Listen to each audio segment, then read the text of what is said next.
오늘 우리에게 주신 하나님의 말씀은 마태복음 14장 22절에서 33절까지의 말씀입니다. 신약성경 142쪽에 있는 마태복음 14장 22절에서 33절까지의 말씀 교독으로 보겠습니다. 제가 먼저 읽겠습니다. 예수께서 즉시 제자들을 재촉하사 자기가 무리를 보내는 동안에 배를 타고 앞서 건너편으로 가게 하시고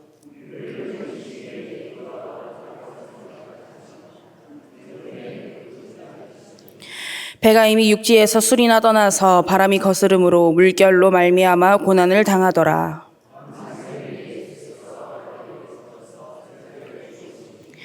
제자들이 그가 바다 위로 걸어오심을 보고 놀라 유령이라 하며 무서워하여 소리 지르거늘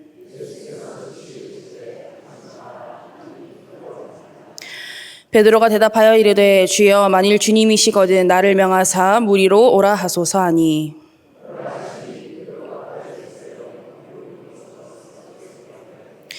바람을 보고 무서워 빠져가는지라 소리질러 이르되 주여 나를 구원하소서 하니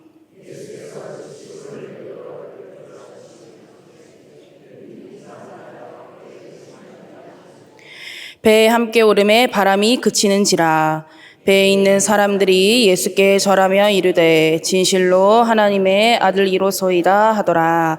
아멘. 할렐루야. 이 시간 하나님의 말씀을 통해 풍성한 은혜 누리시기를 축복합니다.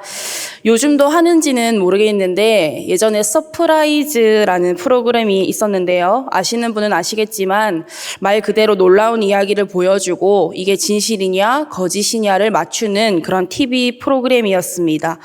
주일 오전에 했기 때문에 본방송은 보지 못했지만 재방송을 몇 번 봤었는데요. 그중에 아직도 기억에 남는 이야기가 하나 있습니다. 외국에 한 사이비 교주가 있었어요. 그 교주가 예배 시간에 신도들 앞에서 이렇게 선포를 했습니다. 여러분, 제가 다음 주 예배 시간에 물 위를 걷는 기적을 보여드리겠습니다. 그러니까 신도들이 아멘 할렐루야 하면서 열광을 했겠죠. 근데 사이비 교주는 큰일이 난 거예요. 말은 했고 물 위는 걸어야겠는데 걷지는 못하니까 큰일이 났겠죠. 그래서 그날부터 이 사이비 교주는 열심히 연습을 하기 시작했습니다. 어떻게 연습을 했느냐? 집에 욕조에 물을 받아놓고 물 위를 걷는 연습을 하기 시작을 했습니다. 자, 그렇게 열심히 일주일 동안 연습을 했습니다. 어떻게 됐을까요? 이 교주가 물 위를 걸었을까요? 어떻게 됐냐면 욕조에서 물을 받아놓고 물 위를 걷는 연습을 하다가 그만 비누를 밟고 뒤로 미끄러져서 욕조에 머리를 박는 바람에 그 자리에서 죽었다는 이야기입니다. 진실일까요? 거짓일까요? 실제 이야기입니다. 실제 있었던 이야기라고 해요. 여러분, 사람이 물 위를 걸을 수 있습니까? 없죠. 사람은 물 위를 걸을 수 없습니다. 그런데 물 위를 걸은 사람이 있습니다. 오늘 본문에 나오는 베드로죠. 그런데 여러분 한번 생각해 보세요. 강물에 예수님이 영남로 앞에 강이 있죠? 예수님이 딱 위에 서 계셔서 저보고 영은아 걸어와라 라고 하면 아이고 주님 여부가 있겠습니까요? 하면서 제가 신발 벗고 바로 갈 것 같습니까? 생각해보면 저도 그렇게 크게 자신은 없습니다. 오리배를 타고 갔으면 갔지 걸어갈 자신은 크게 없습니다. 그런데 베드로가요 갔습니다. 그러니까 베드로는 믿음이 없는 게 아니에요. 믿음이 있었습니다. 하지만 온전한 믿음이 아니었고 연약한 믿음이었던 거예요. 그래서 누가 필요했습니까? 주여 나를 구원하소서. 예수님이 필요했던 겁니다. 마찬가지로 우리는 참 부족하고 연약한 존재입니다. 예수님이 필요한 존재입니다. 예수님이 있어야 살 수 있는 존재입니다. 그렇기에 우리는 우리 주님 되시는 예수님만 바라봐야 되는 줄 믿습니다. 그렇다면 우리 주님 되시는 예수님을 바라보는 삶은 어떠한 삶의 모습일까요? 첫 번째는 세상을 등지고 예수님만을 바라봐야 하는 삶인 줄 믿습니다. 오늘 본문은 예수님께서 오병이어 기적을 베푸신 직후에 일어난 일입니다. 그래서 22절 말씀을 보시면 예수님께서 무리를 보내는 동안 제자들을 재촉하셔서 배를 타고 건너편으로 가게 하셨다는 것을 알 수 있는데요. 그러면 예수님께서 왜 무리를 보내셨으며 왜 제자들을 재촉하셨을까요? 그 이유가 요한복음 6장 14절에서 15절 말씀에 나옵니다. 그 사람들이 예수께서 행하신 이 표적을 보고 말하되 이는 참으로 세상에 오실 그 선지자라 하더라. 그러므로 예수께서 그들이 와서 자기를 억지로 붙들어 임금으로 삼으려는 줄 아시고 다시 혼자 산으로 떠나 가시니라. 예수님께서 베푸신 오병이어의 기적으로 사람들의 배고픔이 해결이 됐습니다. 그러니까 사람들이 어떻게 했어요? 예수님을 억지로 잡아서 이 세상에 자신들이 필요한 임금으로 삼으려고 했습니다. 그러니까 예수님께서 즉시 급하게 사람들을 돌려보내고 제자들도 태워보내고 산으로 올라가신 겁니다. 그런데 가만히 생각해 보면 굳이 예수님께서 사람들을 돌려보내실 필요는 없지 않았을까요? 예수님은 한 명이고 제자들은 12명이잖아요. 그러면 그 무리들이 많으니까 한 명이 하는 것보다 12명이 하는 게 더 빠르고 효율적일 텐데 왜 제자들을 그 자리에서 떠나게 하시고 예수님께서 사람들을 보내셨을까요? 예수님께서는 제자들의 부족함과 연약함을 아셨던 겁니다.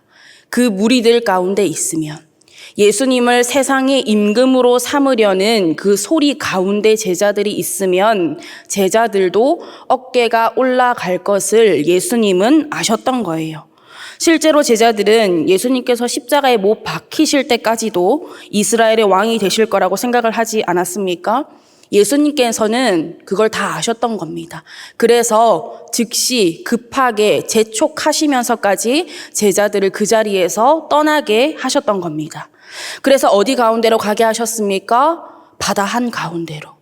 주님만을 바라볼 수밖에 없는 곳으로 가게 하셨습니다.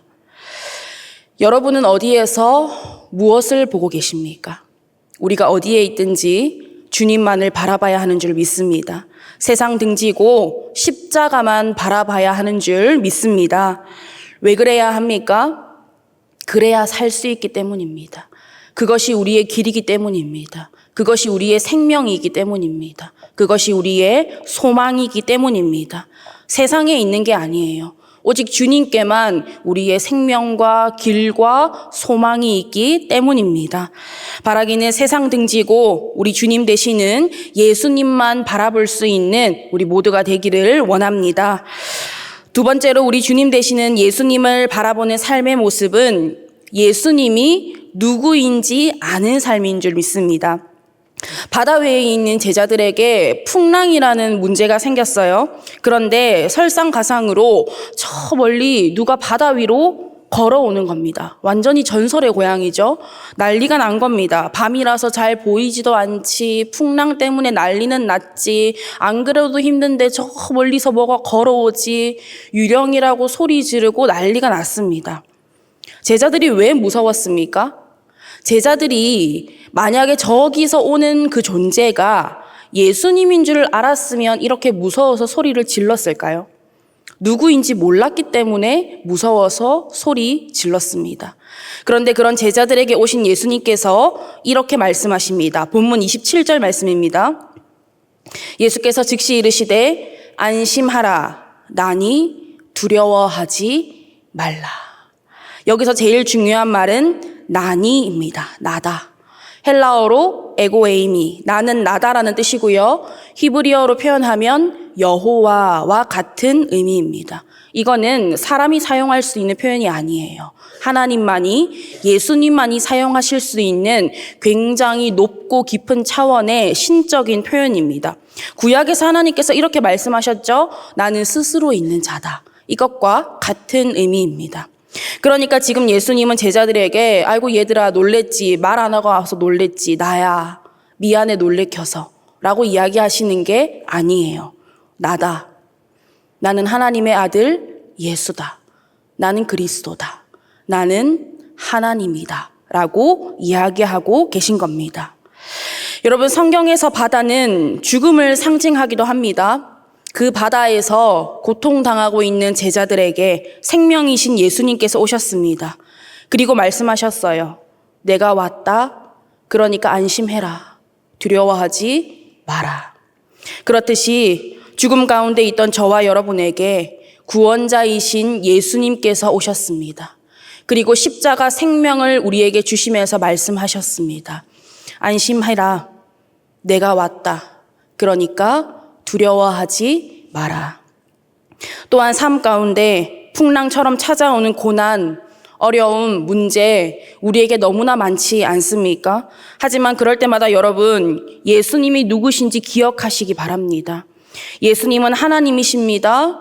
예수님은 구원자이십니다. 예수님은 우리의 생명이 되십니다. 여러분, 그런 예수님께서요, 저와 여러분을 먼저 사랑하셨습니다. 그리고 먼저 우리에게 찾아오셨습니다. 그리고 먼저 말씀하십니다. 내가 왔다. 내가 여기 있다. 내가 너와 함께하고 있다. 그러니까 안심해. 두려워하지 마라. 다 괜찮다. 여러분, 이거면 끝난 거 아니겠습니까? 바라기는 예수님이 누구인지 제대로 알고 제대로 믿을 수 있기를 원합니다. 그래서 예수님께서 말씀하시는 음성을 매일의 삶 가운데 들을 수 있기를 간절히 원합니다. 마지막으로 우리 주님 되시는 예수님을 바라보는 삶의 모습은 고난 중에도 믿음의 성장을 이루어가는 삶인 줄 믿습니다. 오늘은 이 부분이 조금 더 중요합니다. 예수님께서 가까이 오시는 걸 본 베드로가 예수님을 향해서 이야기를 합니다. 저한테 물 위로 걸어오라고 말씀해 주세요. 그러니까 예수님께서 오라고 하셨습니다. 자, 그러면 여기서 한번 생각을 해봤어요. 예수님께서 애초에 물 위로 걸어오실 거였으면 바다부터 좀 잔잔하게 하시고 걸어오셨어도 좋고, 아니면 베드로 보고 오라고 하시기 전에 베드로야 잠시만 기다려봐 해놓고 바다부터 잠잠하게 하시고 됐어 이제 걸어와 라고 하셨으면 얼마나 좋을까요? 그런데 변한 게 있습니까? 없습니다. 여전히 풍랑입니다. 상황과 환경은 변한 게 없어요. 근데 걸어오라고 하시는 겁니다. 그렇다고 해서 베드로가 바다 위에 걸음을 딱 내딛자마자 기적처럼 모든 풍랑이 멈췄습니까? 그렇지도 않습니다. 여전히 풍랑이었습니다. 그러면 예수님은 베드로한테 지금 어떻게 하라고 하시는 거예요? 무엇을 하라고 하시는 겁니까? 누구만 믿고 오라고요? 나만 믿고 오라고요. 풍랑 중에 누구만 보고 오라고요? 나만 보고 오라고요. 풍랑 중에 고난 중에도 예수님만 믿고 바라보고 오라고 하시는 겁니다. 자, 그렇게 베드로가 예수님을 보고 몇 걸음 걸었습니다. 조심조심 걸어가고 있는데 그만 바람을 보고 무서워서 바다에 빠지고 말았습니다. 베드로는 분명히 물 위를 걸었습니다. 그렇기 때문에 앞서 말씀드린 것처럼 믿음이 없었던 게 아니에요. 믿음은 있었지만 믿음이 적었고 온전하지 못했던 겁니다. 여기서 믿음이 적다는 거는 이렇게 설명할 수가 있습니다. 원래 우리 믿음이 하나라고 할게요. 마음이 하나인데 두 갈래로 나눠지는 겁니다. 무슨 말씀인지 아시겠죠? 예수님으로만 향해 있던 이 마음이 풍랑을 보고 여러 갈래로 나눠진 겁니다. 그러니까 어떻게 돼요? 이 믿음이 흔들리게 되는 겁니다. 힘을 잃어버리는 거예요. 온전히 예수님만 바라보지 못하고 믿지 못하니까 바다에 빠지게 되어 버린 겁니다.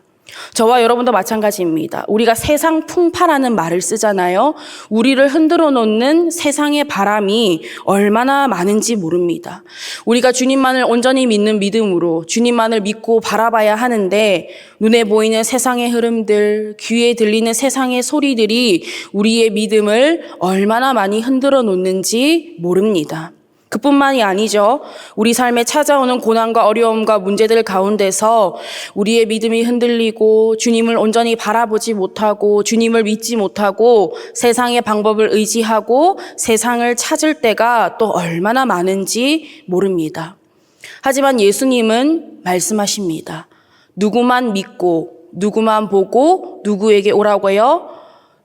예수님만 보고 예수님만 믿고 예수님께로 오라고 하시는 겁니다. 나만 봐, 나만 믿어, 그리고 나에게 와라.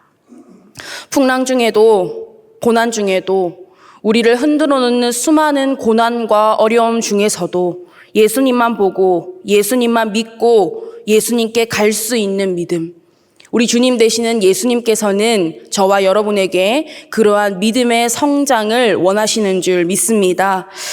같은 맥락에서 예수님께 아픈 딸을 낫게 해달라고 찾아온 회당장 야이로를 한번 보겠습니다. 마가복음 5장 21절에서 23절 말씀입니다. 예수께서 배를 타시고 다시 맞은편으로 건너가시니 큰 무리가 그에게로 모이거늘 이에 바닷가에 계시더니 회당장 중에 하나인 야이로라 하는 이가 와서 예수를 보고 발 아래 엎드리어 간곡히 구하여 이르되 내 어린 딸이 죽게 되었사오니 오셔서 그 위에 손을 얹으사 그로 구원을 받아 살게 하소서 하거늘. 포인트가 몇 가지 있습니다. 큰 무리가 모여 있었어요. 그런데 그 사람들 앞에서, 그 많은 사람들 앞에서 유대인이, 그것도 회당장이 예수님의 발 앞에 엎드렸습니다. 이것만 해도 야이로는 예수님을 향한 믿음을 나타냈습니다. 그런데 가던 중에 무슨 일이 생겼습니까? 1분 1초가 급한 상황인데 혈류증 앓는 여인을 만나게 돼서 시간이 지체가 되어 버렸습니다. 하나밖에 없는 외동딸이 아파서 죽어가고 있는데 그 마음이 얼마나 급했습니까? 할 수만 있다면 순간 이동을 해서라도 집으로 가고 싶었을 거예요. 그런데 그렇게 시간이 지체되고 있던 중에 결국 딸이 죽었다는 소식을 듣게 됩니다. 야이로의 마음이 무너졌겠죠. 심지어 혈류증 앓는 여인은 나음을 받았습니다. 그런데 그러던 와중에 자기 딸은 죽었습니다. 그러면 우리가 일반적으로 드는 생각으로 야이로의 반응이 어땠을까요? 노발대발하거나 혈류증 앓는 여인에게 너 때문이라고 욕을 하거나 예수님께 대들거나 원망을 하거나 그러지 않았을까요? 하지만 그런 말이 성경에는 없습니다. 여기까지만 해도 야이로는 예수님을 향한 믿음을 충분히 나타낸 것으로 보입니다. 그런데 예수님께서 그런 야이로에게 더 큰 믿음, 더 큰 결단을 요구하시면서 이렇게 말씀하십니다. 누가복음 8장 50절입니다. 예수께서 들으시고 이르시되 두려워하지 말라, 믿기만 하라, 그리하면 딸이 구원을 얻으리라. 앞서 베드로에게 하셨던 말씀과 연결하면 이런 표현입니다. 야이로야, 나 여기 있잖아. 나 여기 있어. 안심해라. 두려워하지 마라. 그거면 된다. 여러분, 우리가 항상 원하는 것은 아예 풍랑이 없거나 풍랑을 만났을 때에 그 풍랑이 사라지는 것을 원합니다. 물론 주님께서는 그렇게 해주시기도 하지만 필요에 따라서 그 풍랑 가운데서 나만 보고 나만 믿고 나에게로 걸어오라고 말씀하실 때가 있다는 것입니다. 우리에게 풍랑 중에도 고난 중에도 더 큰 믿음, 더 큰 결단을 요구하실 때가 있다는 거예요. 왜 그렇게 하실까요? 힘들게 하시려고요? 괴롭게 하시려고요? 힘들게 하고 괴롭게 하실 거였으면 물에 빠진 베드로를 안 구해주지 않으셨을까요? 잘하는 짓이다 라고 그냥 내버려 두지 않으셨을까요? 그런데 예수님은 베드로의 손을 잡아서 구원해 주셨습니다. 그러면 왜 풍랑을 멈추지 않으시고 무리를 걷게 하셨을까요? 믿음의 성장을 이루게 하기 위해서입니다. 저와 여러분을 사랑하셔서 더 큰 믿음으로, 더 깊은 믿음으로 주님과 함께 하기를 원하시기 때문인 줄 믿으시기 바랍니다. 주님, 안 그래도 힘든데 주님까지 왜 이러십니까? 도와주시지 않으실 거면 왜 더 힘들게만 하십니까? 저한테 도대체 왜 이러세요? 뭘 더 저에게 바라세요? 제가 여기서 뭘 더 할 수 있습니까? 저는 더 이상 못합니다. 이런 마음이 성난 파도처럼 우리 마음에 들 때도 있습니다. 하지만 주님이 하라고 하시니까 하는 겁니다. 주님께서 함께 하시니까 할 수 있는 겁니다. 예수님께서 베드로에게 걸어오라고 하신 거는 주님이시기 때문에 가능한 거예요. 확실하고 정확하기 때문입니다. 인간에게는요, 불안과 의심과 불확실이지만 주님께는 평안과 믿음과 확실만 있을 뿐입니다. 그러니까 아무리 풍랑이 거세도 그런 주님만 믿고 주님만 바라보고 주님께로만 걸어가면 되는 줄 믿습니다. 그럴 때 어떤 일이 일어나는지 아세요? 주님과 함께 무리를 걷는 기적을 경험하게 됩니다. 어떤 목사님께서 이 본문을 가지고 설교하실 때 이 부분에 대해서 이야기를 하셨는데 큰 은혜가 돼서 여러분과 함께 나누고 싶었습니다. 이 본문의 장면을 한번 상상하면서 들어보십시오. 이 제자들이 탄 배가 여기 있습니다. 그리고 어느 정도 거리가 있는 상태로 예수님이 이렇게 바다 위에 서 계신 거예요. 그러면 그 사이에 베드로가 잠깐 물 위에 서 있었겠죠. 그러다가 베드로가 여기서 물에 빠지고 말았습니다. 그러면 예수님이 베드로에게 오셔서 베드로의 손을 잡아서 구해 주셨죠.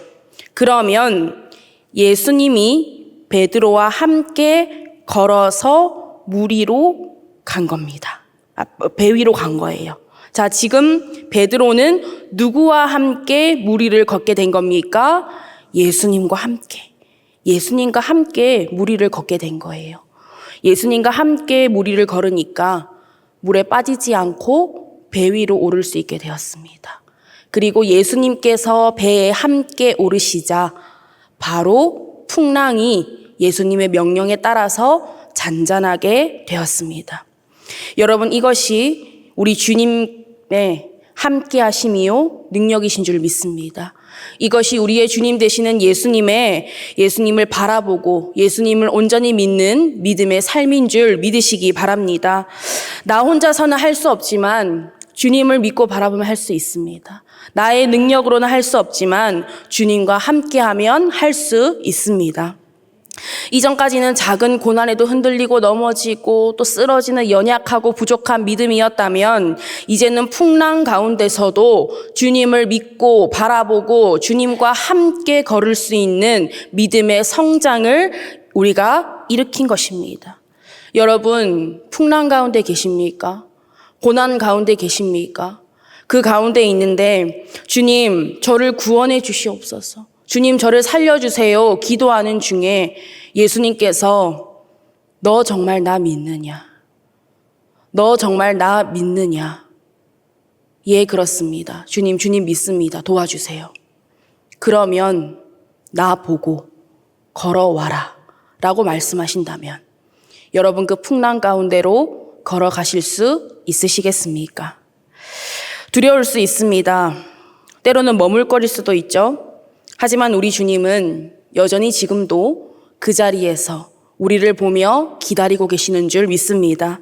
우리가 주님을 온전히 믿고 바라보고 주님께로 걸어갈 수 있기를 기다리고 계시는 줄 믿습니다. 바라기는 우리 주님 되시는 예수님을 온전히 믿고 바라보면서 어떠한 상황과 환경 가운데서도 주님만을 향해 걸어갈 수 있는 저와 여러분 될 수 있기를 간절히 원합니다. 예수님께서 말씀하셨죠. 할 수 있거든이 무슨 말이냐? 믿는 자에게는 능히 하지 못할 일이 없느니라. 다시 한번요. 할 수 있거든이 무슨 말이냐? 어떤 자에게는요? 믿는 자에게는 능히 하지 못할 일이 없느니라. 믿는 자가 능치 못할 일이 없는 이유가 무엇입니까? 믿는 자에게 능력이 있어서가 아닙니다. 우리의 믿음의 대상 이유가 되시는 주님의 능력이 전능하시기 때문입니다. 그런 주님의 능력이 우리와 함께 하기 때문입니다. 그런 주님을 믿을 때에, 그런 주님을 온전히 우리가 함께 하기를 원할 때에 주님의 능력이 저와 여러분의 삶에 나타나기 때문에 믿는 자에게는 능치 못함이 없는 줄 여러분 믿으시기 바랍니다. 주님께서 우리와 함께하고 계십니다. 여러분, 안심하십시오. 두려워하지 마십시오. 우리의 능력이 아니라 주님의 능력으로 살면 되는 것입니다. 그렇게 매일의 삶에 세상을 바라보지 않고 온전히 주님만 믿고 주님만 바라보고 주님을 향해 나아갈 수 있는 저와 여러분 밀양선교회 모든 성도님들 될 수 있기를 간절히 바라고 원합니다. 기도하겠습니다. 하나님, 오늘도 귀한 말씀 허락하여 주신 은혜에 감사드립니다. 거센 풍랑에 정신없이 흔들리며 빠져가던 우리에게 찾아와 주셔서 손 내밀어 주시고 주님을 믿고 바라보게 하시니 감사드립니다. 우리는 할 수 없지만 주님만 믿고 바라볼 때 주님께로 나아갈 수 있음을 믿습니다.